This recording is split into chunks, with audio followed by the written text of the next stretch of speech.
Jack died in the new Black Clover chapter and will soon wake up with an undying body as a new Paladin. Mereoleona could be next. If you end up liking this video, consider subscribing. Please enjoy this video. Let's go! The new Black Clover chapter begins with Lucius stopping Yuno's attack with ease. As I explained to you in the last chapter, as long as Lucius doesn't change his facial expression, he's never really in danger and being seriously hurt by Yuno. In the last chapter he was still laughing, and at the end he was excited at best. So I'm not surprised that he had no trouble with his attack. Nonetheless, Yuno still managed to cut off Lucius' horn. We can't see if the horn regenerates. We know that the Saint stage works similarly to anti-magic when it comes to fighting devils. So that devils have difficulty regenerating when they are hit by an attack with Saint stage. We could clearly see this with Xenon and Magicula. And since paladins use purified devil souls, we don't really know if they are still affected by the Saint stage, or if it is not effective anymore because of the purification. I think Tabata intentionally hid Lucius' horn in this chapter for us to speculate. But if Yuno's attack had no effect on Lucius' regeneration ability, then Lucius will not have had to block the attack. It's like the fight between Yami, Asta, and Dante. Dante didn't dodge Yami's attacks because he could regenerate with body magic, but he dodged Asta's attacks because anti-magic wouldn't allow him to regenerate. I see the same vibe here. The only reason Lucius stopped the attack is because if he hadn't, Yuno probably would have done serious damage to him. So we can assume that Yuno's attack is effective, but it's just too weak at this point. I actually think Yuno is much stronger than he has shown so far, but more on that in a moment. Lucius explains that he has absorbed Lucifero and thus gained not only his gravity magic, but also his physical strength. Lucifero is physically the strongest character in Black Clover, and now it's Lucius. This scene is very reminiscent of when Asta first tried to hit Lucifero, so this comparison makes sense. However, here's a small detail. Yuno's sword in Lucius' hand shake quite a bit, indicating that it wasn't as easy to block as Lucifero did against Asta in the Spade Kingdom. Because in this case, Asta was the one who was shaking while his sword and Lucius' hand were like frozen, indicating that Lucifero had full control over the sword and Asta failed to exert his power on the sword, due to Lucifero's control causing his own body to shake instead. In the case of Yuno and Lucius, Lucius and Yuno's sword are shaking, but not Yuno himself, suggesting that Yuno is actually relatively relaxed and the power through the sword is affecting Lucius, so that he has difficulty maintaining the block because Yuno is constantly putting pressure on him. I think this is a very small detail that shows us that Yuno is even stronger than we currently give him credit for. Also, Yuno's facial expression is very normal. There is no sign that he is in trouble or doubts that he will win. He knows he didn't use his full strength, and yet he forced Lucius to block his attack and even cut off one of his horns. And Lucius has finally lost his playful expression and looks like he finally takes the fight seriously. Also, Yuno's necklace is extremely highlighted in this panel, more than usual, because normally we only ever see the necklace from the front, but now we see it from behind, which means that when Tabata drew Yuno, he may have already had in mind that the necklace could become important.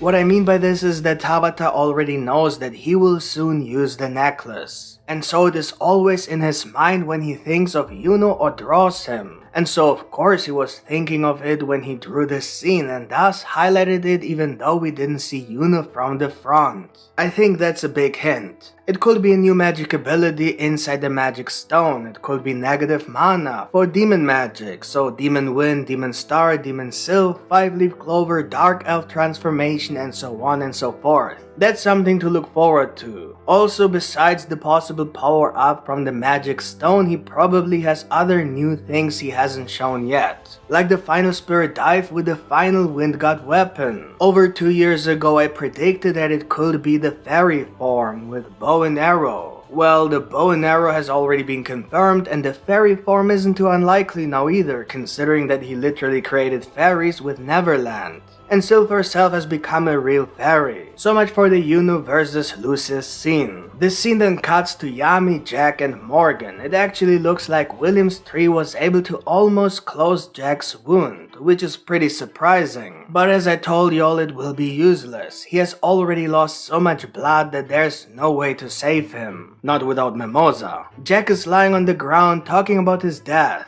Then a flashback from Jack's past. Probably when he first met Yami and Morgan. It looks like it was their first mission together. It's the exact moment we already saw in the captain's meeting after Yami was kidnapped by Zenon, but now the whole scene has been revealed. Yami and Jack have a problem in the way they fought together against their enemy. Morgan shows up and tells Yami that they are on a mission and scolds him to get along with others. Some of the other Magic Knights started talking about Yami and Morgan, saying that these two are the top of the new generation and especially together they make a dream team, with a combination of light and dark magic. They describe light as the most powerful magic attribute. That's not the first time that's been mentioned, and I actually agree with it in general. Of all the common magic attributes, so apart from arcane, spirit or devil magic and so on, light magic actually seems to be pretty much the strongest, at least when it comes to the total package. Although I think star magic is also pretty overpowered, to be honest. These Magic Knights also mention Yami's mysterious dark magic and even use the word unknown, although we know that it is not so unknown in the Land of the Sun. On the contrary, it is a very common magic ability among the Yami clan, which has been wiped out except for 2 surviving members. Both have dark magic. This in turn only proves that something about dark magic is unique and the Land of the Sun only obtained it because of an unnatural event in the past. It probably has something to do with the Black Sea and the connection with the underworld. I still believe that it is due to Lucifugus, who must be the dark magic devil according to my theory. Ironically, I also believe that Lucifugus' purified soul is now in Morgan. The moment Morgan uses dark magic, we can more or less confirm all my Lucifugus theories. The flashback ends with Jack saying that one day he will slash them both. Back to the present. Morgan wants to finish Jack off with one last light magic attack and says he will send him to heaven. But Jack doesn't want to die that way, so he puts all his power into one last attack. And oh boy, remember when I said that Jack could cut the capital in half? That's what I was talking about. And that's his power when he was already almost dead. He certainly could have easily cut the whole mountain. I have no doubt about that. He also cut through a couple of those giant angels. So that's a good thing, but I doubt it's going to have an effect, because they are either going to regenerate or Morris or Lucius, whoever created them, are just going to create more. Before Jack dies, he asks Yami how the slash was. And Yami answers him something like, kind of annoying, but to be honest, Jack, that was a big deal. And that's how Jack died. And so my theory is confirmed. Jack will die and there will be no one there to save him. Simply because that's the concept of this final arc. The only reason Tabata hasn't had anyone die in a big way so far is because he planned to kill everyone in the final arc. But they won't really die, because if my zombie apocalypse theory of Paladin awakening comes true, then all the dead will rise again as paladins with undying bodies. I predicted that Jack will die and then shortly thereafter, perhaps in the next chapter or 2, he will reawaken as a full paladin. And that will be a huge problem because the paladin form gives them an extra boost in strength and regenerates the body completely. So if Jack, who was almost dead, could already slash half the mountain, then you can imagine what he will do if he woke up as a paladin. We're talking about a character named after a serial killer, Jack the Ripper. Jack has the same desire to slash people as the real Jack the Ripper did. The only reason he holds back is because he is a good person. However, once he no longer has to hold back, for example as a paladin, he can show his true potential, and I think that could be a huge problem. He's meant to cut things and can only use his full potential when he doesn't have to hold back. As we have seen in this chapter, it's the first time Jack didn't hold back. He was like, you know what, I'm going to die anyway, so screw it. You see what I mean? As a paladin, he may become one of the biggest problems. He could do at least as much damage with each cut as he did in this chapter without losing much mana due to the paladin form. And Jack can even perform several slashes at the same time. This could turn the Clover Kingdom into dust with a few attacks. The zombie theory also fits well with what Morgan said at the end of the chapter. He admits that it really pains him to kill their old friend, which is because paladins are not controlled or possessed, but actually act with free will. Their perception of reality and their intention has simply been altered. So of course it hurts him. He is still Morgan. That's why, for example, Sister Lily cried when she fought Asta and also apologized to him when she fought him for the first time. But Morgan says that's not a problem, everything will be fine because they will be reborn and then they will be happy together. That's what I meant, it fits with my zombie theory. At the end we see Morris decaying Mereoleona's arm, suggesting that Morgan's last words could be directly linked to her fate,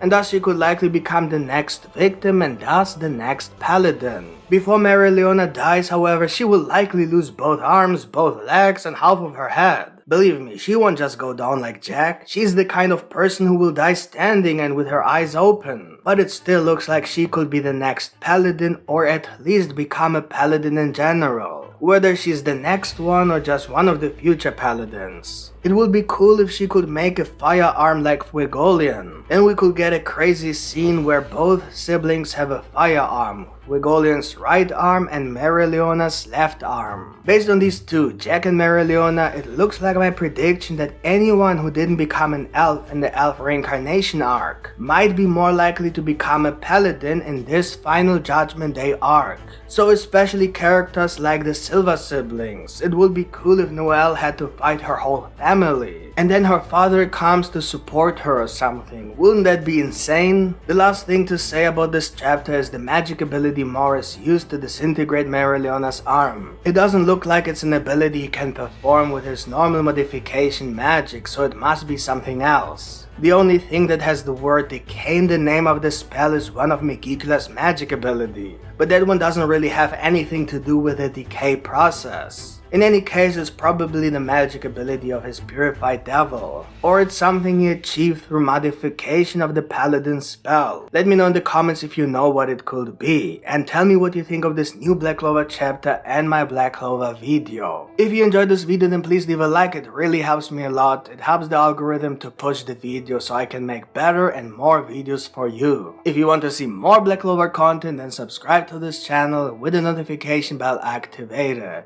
Thank you for watching and see you next time. Bye.